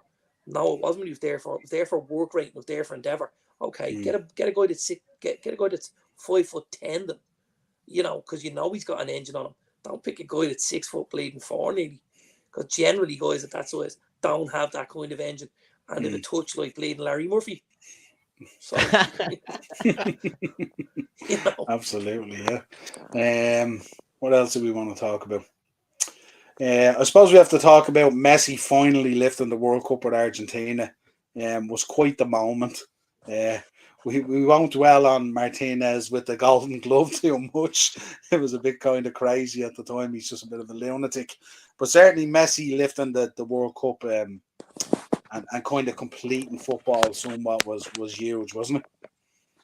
Yeah, massive, absolutely massive. It was a very, very special moment for me as well, personally. I think I showed you the video of our Brody, and it was like it was a little kid falling in love with something. And for me, I was just like, I obviously fell in love with football as a kid, and it was amazing. And my fall in love moment was Packie Bonner when I was a kid, and Italian 90 and stuff like that. Well, Brody's was Lionel Messi getting to lift that trophy, and the way he just dug Argentina out all the time at that World Cup, and him getting to lift the trophy for Brody, it made his year, I know. And he's gone now from strength to strength, and now it's like week on week, Dad, what game's on the telly? Because up until we got to the World Cup, I'd say, do you want to watch the football? And he'd be like, nah, I'm all right. Whereas now, Dad, who's playing? Oh, it's Bournemouth and West Ham. Oh, we have a look at that, Dad. Declan Rice might be playing. Oh, okay. But it was the Messi moment that gripped them, and I think that's important because cementing of the legacy. Yeah, 100%. And the securing of his love, obviously, of football as well, at that extra level where he wants to go and look at other teams and know a little bit more about it and have that conversation. Absolutely. Yeah, and it's kind of cool as a dad to share that. It's real cool. It was really cool. It was a highlight for me, I have to say now. And not one person talked about human rights when he was lifting that trophy, which I think is absolutely important as well. None. Yeah. Now, speaking of keepers, big shout out to Dazzler's young lad, some super saves. Is he making the same mistake I made this morning when you said that video? That wasn't my young flip. Yeah, that's what I'm thinking. I think that's because that's what I thought as well. Yeah, that's what I thought as well. That's just a rumor, then, is it? We got to give him a shout out, don't we? We got to give him a shout out. That was my pal Dylan. Dylan's a good pal of mine, and it was Dylan's double save that I had up on the socials earlier. Yeah. And it was, I think you've seen it most of the penalty save, but the second one from the rebound into the ground is right out of the top drawer. Yeah. So big shout out to me pal Dylan. Big up to my man down in Wexford, the Volcano Coin Gunner Walsh is in. Check out his channel. What's the story, my friend? How are you? the story is, first of all, Niall, I'd like to apologise. I had to bring the old fella's a massive Elvis Presley fan, and that Bain Portsman fella was playing down in Wexford, so I had to bring him to that gig tonight. And Nice. he's delighted. I'm just dropping him home. He's over the moon, so I was down doing a bit of rock and roll and down in Wexford there, Niall. You know what I mean? Bit of jailhouse rock, huh? A bit of jailhouse rock and blue suede shoes and stuff like that. But Awesome. thanks for having me on the show, and big up to the legends in the panel and in the chat there as well. So I'm Not a only bother getting at in all. on the whole act. I suppose you're talking about what's after happening throughout the season, and I tell you what's after happening throughout the season. Arsenal Football Club should be fucking embarrassed themselves. Should be ashamed of themselves. And I want fucking Arteta, Edu, V9, and 60 to 70% that squad out. Don't want to see him next season. Morris was just saying he needed either yourself or Dallon to balance the argument out a little bit. Don't be fucked. Mediocrity, the highest order. And I see that they're signing dogs, though, bringing dogs into the training camp. What's that all about? And the new jersey, putting gold strips on the new jersey in a representation of the 20-year anniversary of the 2004 Invincible team. Are you joking me? These clowns, these jokers are going to be wearing that jersey. Represent what we did 20 years ago. The club is a shambles. But you have to have hope, don't you? You No have to have hope. Nice. How many times did you tell me to have hope this season? Hope with that club, the economy, and everyone's delighted. We finished second. Champions League football. And when we go to Champions League football. And potentially in pot 3. It's going to be an interesting draw. Well, I think it should be the Conference fucking league next season. It's a joke. The club is a joke. You could end up, Kyle. You could end up getting what? Barcelona, Bayern Munich. 10-2 all over again, like. Could get the L Champions League 99 group, the Barcelona, Bayern Munich, and Bromby. That's what we have when we won the treble. So tell us this, obviously, okay. You were fucking lucky to win that treble, my friend. If Bergkamp would have scored that penalty, you wouldn't be talking about trebles today. And if Patrick Vieira having to give that ball to Giggsy, huh? Giggsy, Vieira to Giggsy. But no, honestly, I ain't a fucking happy camper with Arsenal Football Club. It's not what my standards are up here. I don't see them at Arsenal. They're a joke. 8 points clear with 6 weeks to go. And now we find ourselves. The Man City win tonight, by the way. 1-0. Drew 1-0. Where's the fucking time? We threw away, 15 points in the last 5 games? 6 games? Joke. Embarrassing. 1-2 out of 8. Embarrassing. Arteta out. Okay, so let's change it slightly because it's a bit of a therapy session as well, of course. So let's think of it this way. Obviously, Arteta is not going to go. He's going to be there next year. Obviously, you have who you have there at the moment. You're obviously going to spend more money in the summer and bring in more players. I'm sure you're over the moon about Reece Nelson potentially getting a new contract. That's the club. That's the club summed up the night. That's on a serious note, man. That is the club. That's the state of our club right now. Reece Nelson is getting a contract. My question is, for what? Why is he getting a contract? Because he scored a winning goal against Bournemouth? Are you joking me? This fella, this fool has been at the club for years. I gotta say, I thought it was a stretch, the Reece Nelson contract. 100%. In my head, I went, they're giving him a contract. And I thought, is this for next season when it's 2-2 against Brighton or whoever, and they whip him off the bench with 15 minutes to go to try and bag one? Like, that's a poor message. He didn't. How many games did he start for Arsenal? Probably 3? Maybe 3. It's embarrassing. If you're only going to start 2 to 3 football matches, you shouldn't be getting a contract. Not a fucking chance. Not a chance. Listen, my friend. I'm going to be straight about it here. Eddie Nketiah got a contract, £100,000 a week. For what? He's a fucking joke of a player. Nelson is getting a new they talk about new contracts. Saka, $290,000 a week. He could end up being another Ozil, another Aubameyang. Big contracts, you have big problems. Is he world class? No. Is he overrated? Yeah. Why? Because he's English, that's why. Don't get me wrong, I'm happy he's at the club. He's a quality footballer, but he's not the fucking footballer that the Arsenal fan base will make them out to be. We need more than Saka. Odegaard, captain. Are you fucking joking me? The club is in an awful situation. Terrible. And forget next season. Forget it.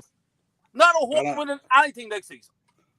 Better not bring up these slides then. You won't be happy with these picks from Carragher and Neville. So tell us this then. In terms of going into next season, all our expectations is that you're in a title race, you try and win something, bring in silverware, all the usual stuff that we want.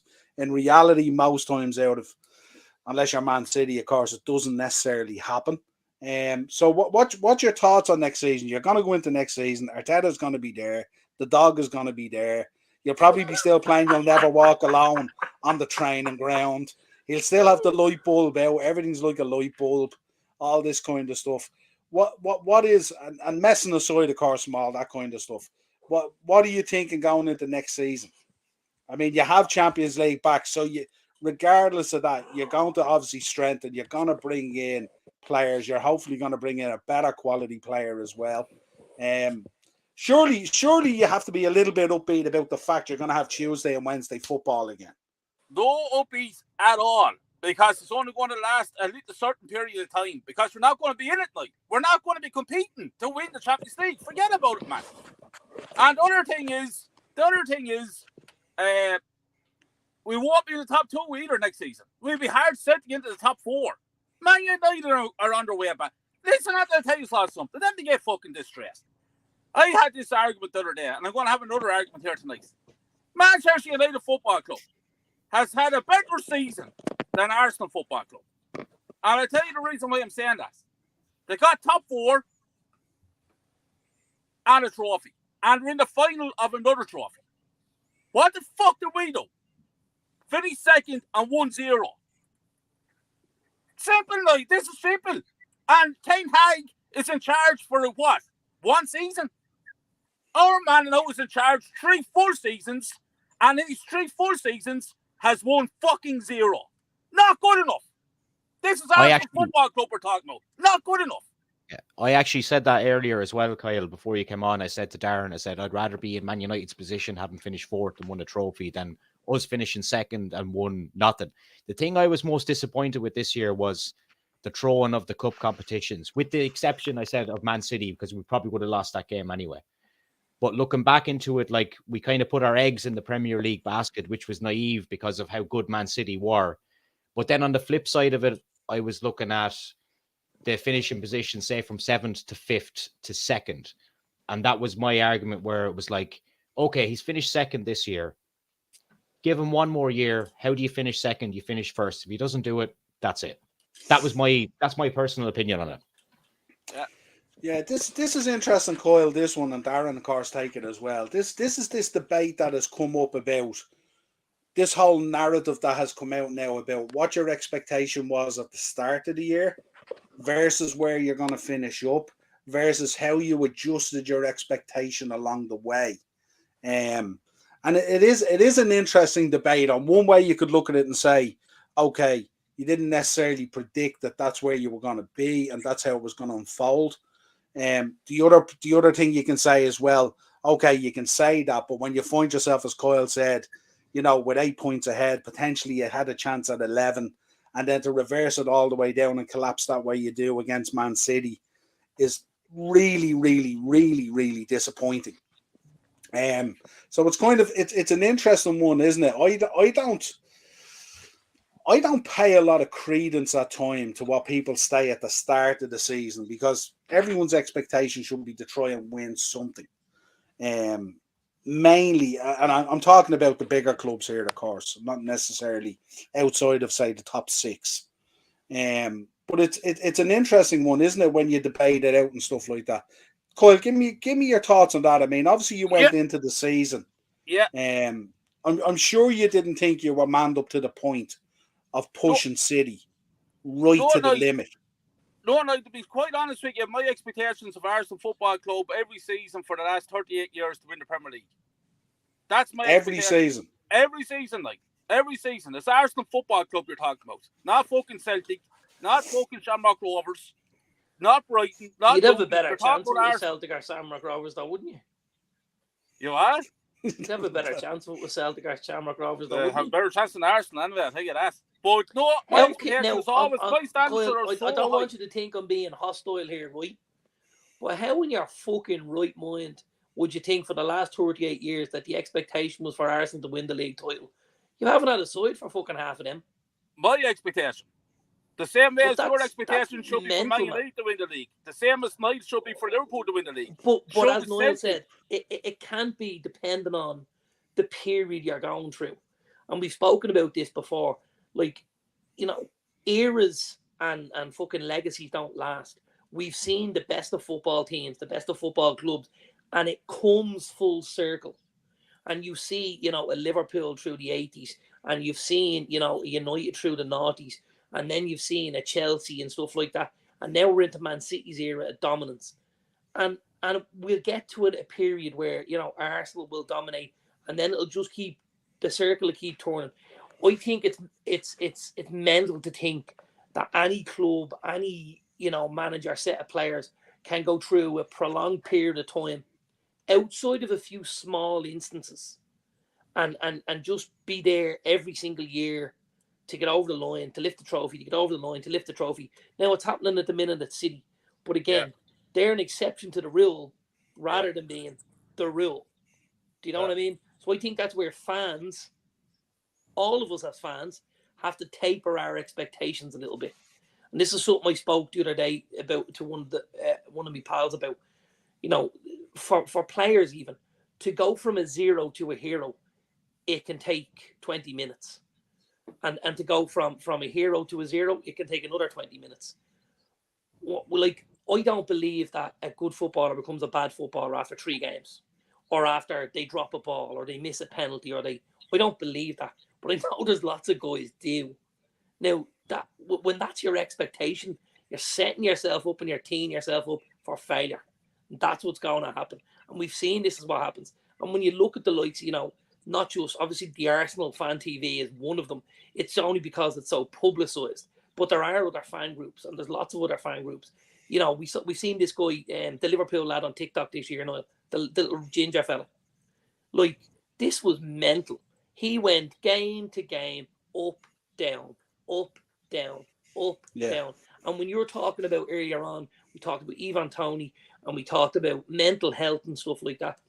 Guys have to be aware that, you know, life isn't going to be a fucking bed of roses. We're not going to rock up. We're not going to fucking, you know, win and leave every time. That's not what's going to happen. I look after kids in my job, and one of the parents wanted to know, why don't you give them a participation medal?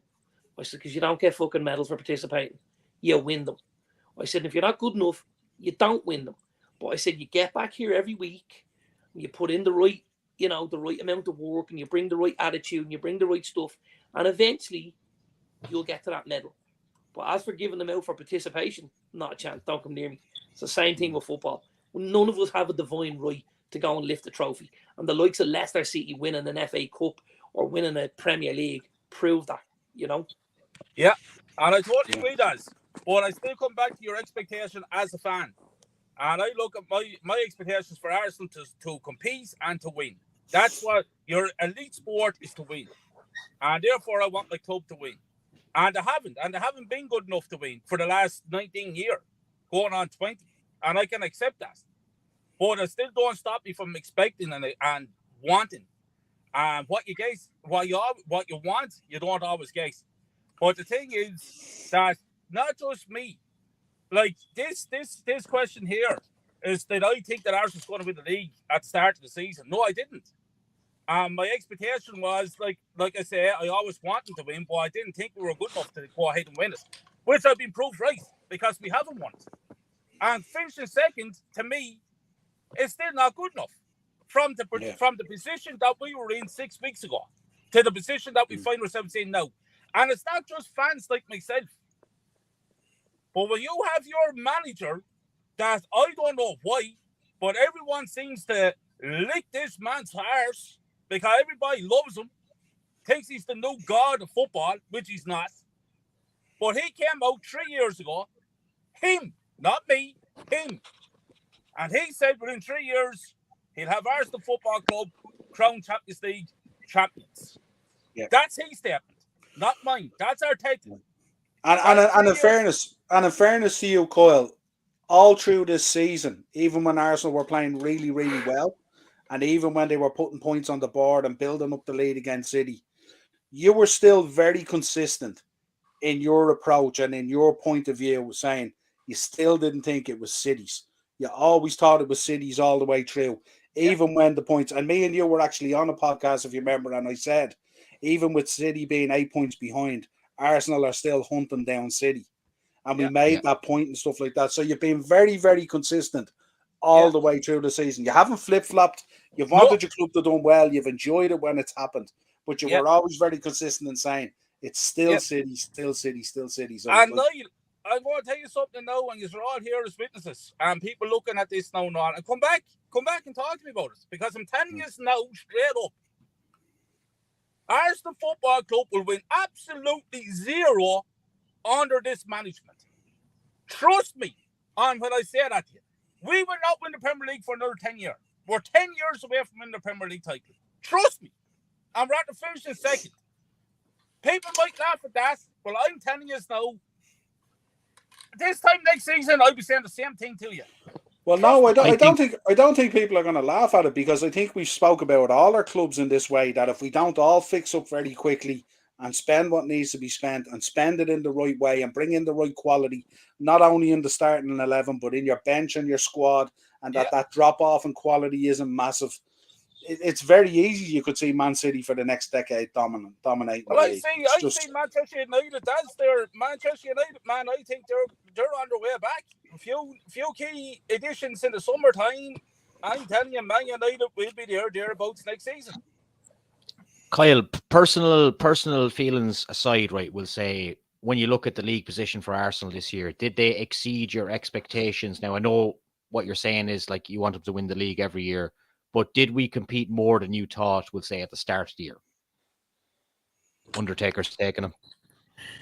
Well, we finished second, so but if you look at the season overall, it was a strange kind of season. You had the World Cup in the middle of it, and you had Liverpool that fell off the boil altogether. Man United started off very slow as well. Chelsea has been absolute rubbish. So, we did very well. Don't get me wrong, we've done well to get second, but it's just, in my standards, it's not good enough, especially from where we've been.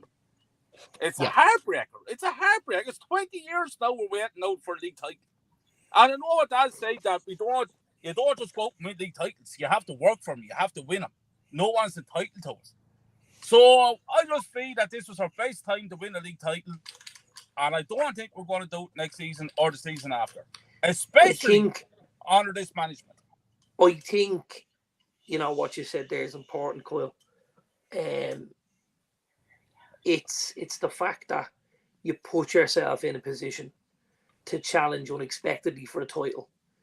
And had you gone and maybe done things a certain way in certain games, you may have gotten over the line. And would it have been a surprise? Yeah, of course it would. But you don't not get the league trophy because it's a surprise. You still get it. If you finish top of that pile with those points, that's yours. You're taking it away and it's going in the cabinet. And everyone gets the day that they're looking for. But, like, as you said, second was probably much better than you thought you'd do. But after being in first for so long and the expectations changing, and then the game's whittling down and you're thinking we're getting closer here, we're still in with a spin, a couple of good performances, let's tough it out, lads. And in the end, unfortunately, it just did show that there was a small lack of quality in the squad, especially from the bench. And then there's obviously still more work to be done with the mentality of some of the lads that, they've got to be able to understand that we're in a position, we're an Arsenal Football Club, and there are expectations. And just because finishing second is better than we thought we do, doesn't mean we can't go and win it. Listen, my friend, We were on top of the league table for 248 fucking days. 248 days. Yeah. And then, what did we do? 2-0 up against Liverpool. We draw 2-1. 2-0 up against West Ham. We draw 2-1. 3-1 down against Southampton, who got relegated in the Emirates Stadium. Got destroyed by Man City. And then got destroyed by Brighton. Not good enough. This was the rundown to win the Premier League. It's the biggest point turnaround in Premier League history. Yeah. And I'm supposed to sit back here and accept it and say thank you, Arteta, and have this parade that they're talking about celebrating second place. And then the club turns around and gives out this new jersey with gold strips representing what we done 20 years ago. It's not fucking good enough. You could see it. Out. Don't want to see him. And I know they're going to be there next season. But we're going to be for a worse season next season. Trust me. We're going to be all having this conversation this time next year. And I'm still going to be saying the same fucking things that I've been saying for the last 10 years. It's a joke. I was going to say, Kyle, in a way, you could kind of see it coming in a way where we got those last-minute winners against Bournemouth and United. And like people always say, oh, it's a sign of champions, but then it's a sign of luck maybe at times as well. And you're like, is their luck going to run out? And obviously winning 2 out of the last 8 games in a run-in against a team like Man City, nowhere near good enough. You're not going to be anywhere near it. But Morris, Morris, you know this. Yeah. Last season, we were fighting for Champions League spots. We had to play Spurs and Newcastle. And we fucking blew that as well, so we did. When the pressure is on, we blow it. And that's coming from the management down through the team. And here we are this season fighting for the Premier League title. And look what we do. We blow it. If we beat Liverpool, beat West Ham, and beat Southampton, we would have won the league title this year. Yep. But instead that we go up, we blow it in 3 games. It's ridiculous. See, it's a mentality thing as well, isn't it, when you think about it? Because, Morris, you spoke about those last-minute winners and stuff like that and all. United for years did that Fergie time and all that kind of stuff to push it over the line, but there was a mentality and a drive there. I think what has frustrated Kyle and yourself and a lot of Arsenal fans this year as well is some of those interviews with Ramsdale and with some of those key players and all, bigging up top 4, bigging up this, trying to justify reasons for binning off cups and all that kind of stuff, which is really, really frustrating for a fan base and stuff like that. And I think that was a key thing as well, because if that's your kind of mentality and your thinking, and that's from what you would call some of your senior players and stuff like that, and then that kind of filters down then into your younger players because they start thinking, well, sure, if we're in the top 4, we're in the top 4, you know what I mean? Whereas you have a chance to go and create history and change the history of football club and change the direction of your club and go and win a Premier League, show Man City that you have the mentality to do that, bring in better players. Then that's where we have fallen down. We went and won a Champions League, brought in no one. Won a Premier League, brought in no one. Failed to get in the Champions League, we don't have money. Win the Champions League, we don't have money. Don't win the league, lose it by a point or by 3 points, we don't have money. Win it, we don't have money. It's just that kind of mentality that's there and stuff like that, And I often say, and like United were famous for it back then, keep on recycling, bringing in players, building on your success all the time, changing it up and making it better. And I think that's where a lot of us have fallen down, and I think that's where Arsenal this year fell down. They were on the crest of a wave. They had a chance to create history and all that kind of stuff. But what happened was they kind of nearly talked themselves out of it. And it was a real mentality kind of issue, And I just think, Arteta has some very strange ways. But I think, Kyle, if you do have a drop off this season and you're well off the pace, say by October or November, there'll be a massive wave coming along there to change things.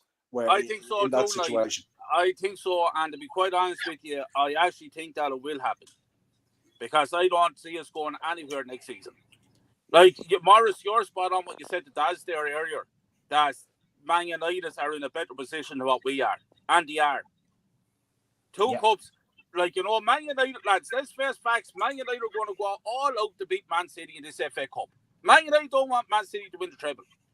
Anyone can win a final. If they win that FA Cup, Yeah. that means they have to win the 2 domestic cups and to get top 4. And then I have fucking assholes telling me that we've had an unbelievable season. Well, how have we had an unbelievable season when Manchester United got top 4 like we did, plus the possibility of 2 domestic cups? Domestic double, yeah. Stop talking bullshit. Talk reality. I totally agree with you, man, because I said it all year. I even said to the guys, I said, I take a League Cup and 5th even, because the Champions League doesn't mean anything to me. It means something to the owners who get millions of pounds to spend on players, which is fine. But I just want to see my team win trophies. Yeah. And whatever trophy that may be, that's what I want. Morris, so we blew away all the cups, the cup competitions. We just blew them. We didn't want to beat them because we put all the eggs in the one basket. Manchester United, talk about Champions League. Next season, 2024. 30 years ago, I sat in my house watching Arsenal play Parma in the UEFA Cup final. Yeah. And we won 1-0. That's 30 years ago since we won a European competition. It's now coming up to 20 years since we last won a Premier League title. Is that good enough? That is not fucking good enough for Arsenal Football Club. We were 30 years, Kyle. We were 30 years. 30 years now. Yeah. Yeah, 20 years can go by so quick in these situations. You tried to win Champions League titles and all. We won fucking nothing. It's not good enough. Kyle, if he was to win a domestic double next year and finish 3rd, would you keep him? That'd be a brilliant season. So I'd be saying, give the man another chance because he's after winning things. I want the manager there I don't want a manager there, Morris, that's going to throw us out of major competitions, which this fucking plonker did this season. Because he thought, in his arrogance, he thought we were going to win the Premier League title. I told everybody 6 months ago that we weren't going to win the league title. Do you know when I first thought, no, this ain't going to happen? It was the game against Aston Villa. When Bailey hit the crossbar in the last minute, the ball came out, we went up the field, Jorginho took a shot, hit the crossbar, hit the goalkeeper in the back of the head and went in, we won the game. I said to myself, that's luck. Then we did the same against Bournemouth. Luck. I said the luck is going to run out and we're going to lose the league title. And what happened? Luck ran out, we lost the league title. How the fuck do I know sitting at home here in Wexford and are telling these lads going out saying we're going to win the Champions League in 3 years? It's time to cop on. It's time to look at reality. I suppose to look at Dad's sitting back there, he's comfortable. He knows Man United are on the way back. Yeah, I suppose when you look at any league win for any team, even Man City as good as they are at times, there's still an element of luck there that they have to get in order to get over the line at times. You know what I mean? So it's kind of, you do have to have that bit of luck, but I think it was more a mentality thing that just dropped off. I don't think those Arsenal players believed they could see it through. It was belief. Belief is the word. It was 100% belief. And as much as Arteta did for them to try and alleviate any of the fears they had, it didn't work. Because, they were playing the type of football that would have won them a league title. But eventually, what was in front of them caught up with them before they got there. And they looked and they saw, Jesus, we could get our hands on this trophy. And you don't like to say it, but unfortunately, they did bottle it. Of course they did. They did. Absolutely, That's absolutely. And there's players there, by the way. Let me get this straight as well, because I'm sick and fucking tired of this bullshit as well. Let me get something straight. There's certain players in certain positions at that starting 11 that ain't good enough to win any trophy. And I'm going to name one player that's going to make people could be outraged by it. But I don't care because I'm saying how I feel and what I think. Jesus is not good enough to play for Arsenal Football Club. He's not good enough to play for Man City. He's definitely not good enough to play for us. He's not. We need a goal scorer that's going to score you 20 plus goals a season. He ain't the answer. Odegaard is captain, not the answer. He's not a captain. Take the captaincy from him. I said that earlier, Kyle. Out the road. Sorry, Mark. I said that earlier. We actually played better with Eddie Nketiah when Jesus went out of the team and got better results than when Jesus came back in after the injury, which says it all. Absolutely, Morris. And Eddie Nketiah is fucking useless as well. So what's that telling you? Yeah. Odegaard, Thomas Partey. Time for him to go as well. Martinelli may start playing a bit better football. He's a quality player. Trossard is a quality player. Saka is a quality player. Smith Rowe, he's another player. I don't want to see contract. Get fucking rid of him. He's there for years. He's like Jack Wilshere. He's injured the whole fucking time. Don't need players like that. The back line. Tommy Yasu, not good enough. Shevchenko, out. Tierney, the best of luck to him. I hope he goes somewhere where he gets first team football because that chap is a quality player. But he ain't getting a chance at Arsenal. Gabriel, is he all that good, really, lads? Let's face reality here. Is he world class? No. You're singing Darren's tune here, big time. He's dog shit. I think he's like David Luiz without the fucking hair. You're fucking spot on, Daz. And I'm actually saying it. Saliba. What's the story with him now with this injury on his back? Is he ever going to come back and be the same player? The top of contracts with him for the last 2 years. Is he getting one or not? Simple. Do you want to play for Arsenal or not? Keogh Ward. Who the fuck is he? Rob Holding. Lukongo. We even have Pepe still on the books. Out. Not then you have to carry that wanker Jorginho as well. Jorginho. Out. Nketiah. They're on about Balayon. Coming back from fucking France. He's had to score 20 goals or whatever. I scored 20 goals in France. He's not good enough. Out. You may face reality. We need major surgery. We need at least 8 players gone. We need to bring in a few quality players. But I'm listening about Declan Rice. 100 million. Really? For Declan Rice? Really? If he gets 100 million, don't fucking want him. I'll give you a blank check, and I'll tell you, you can only have 3 players to improve your team. Go.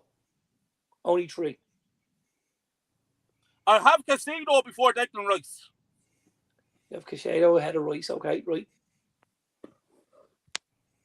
You need a centre back. I'm thinking about what you need a striker. So it's all the way through the spine. Centre back. Pick Haaland. Pick Haaland. Oh, well, sure, listen, I pick Haaland all day long. I would have said Ivan Toney as well, but look what he's after done. He's after fucking his career up, I think. So you're putting me on the spot. Now I'm looking for a striker. I can't think of one. You take Tony, you take Casado, and you don't even need a centre back. We need a centre back. Who the fuck Cooper from Leeds. We're bad enough. Oh, that's something. I always said that. Like, what's wrong with the likes of Dunk there from Brighton? Like, I'm not saying no or anything, but those kind of players were always overlooked. Why were they overlooked? Dunk's a great centre back. Yeah, I'm telling you, these lads are brilliant centre backs. Your man, Martinez, I take him so one. Yeah, you kind of. Do you know what it is? You kind of have a bunch of really likable guys, but you're kind of missing a bastard, aren't you?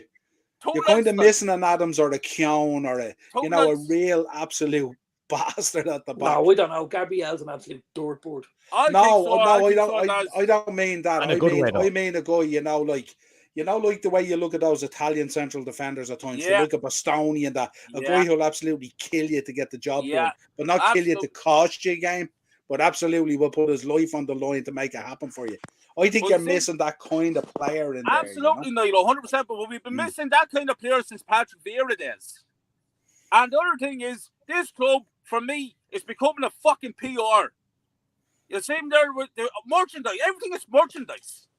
They're hiking the price of the tickets up by 5%. They're rising by 5% last season, 5% this season. That's 10% rise in tickets over the last 2 seasons. For what? What can we get back to the crowd? What have we won? It's embarrassing.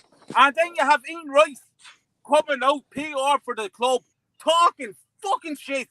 The same with Martin Keown, Ray Parra, so-called club legends. But what they have to do, they have to send their soul because the club is paying them.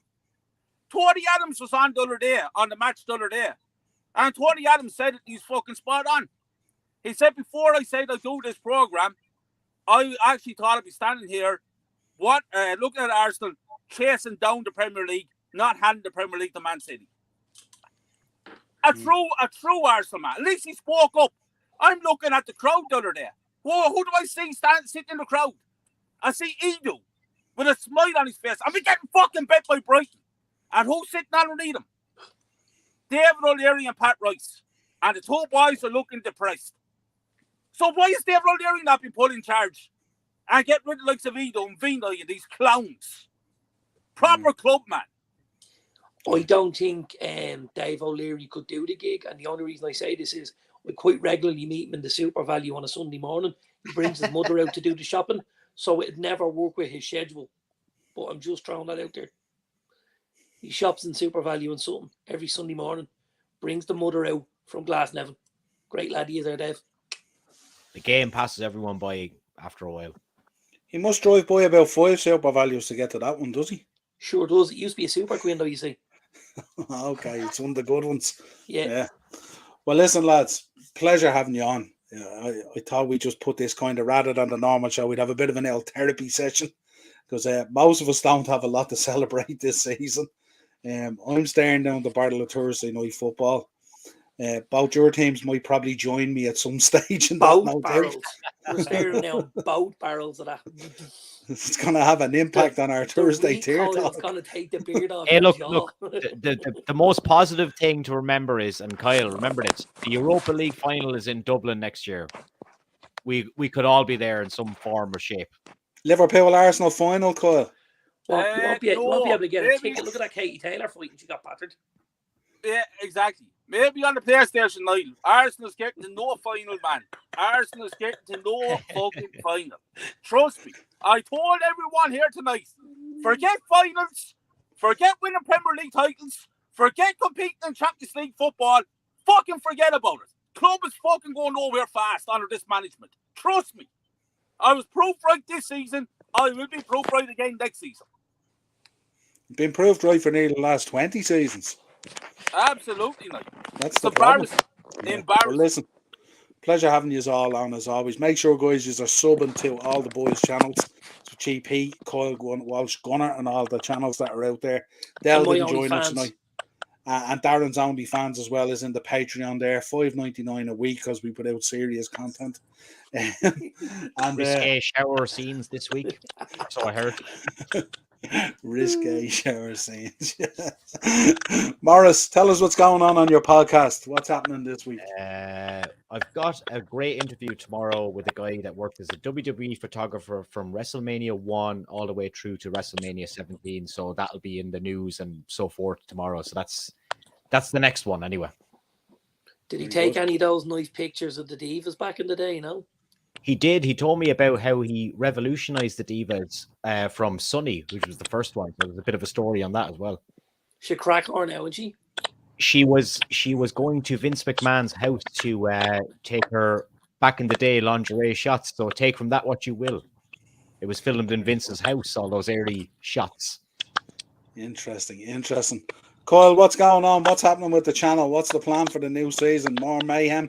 Yeah, more mayhem. I'm after hitting the 200 sub mark, which I'm very proud of, and I'd like to thank everyone for subscribing to me. I started that channel off thinking if I got 10 subscribers, I'd be happy, but I got 200 so far, more to come.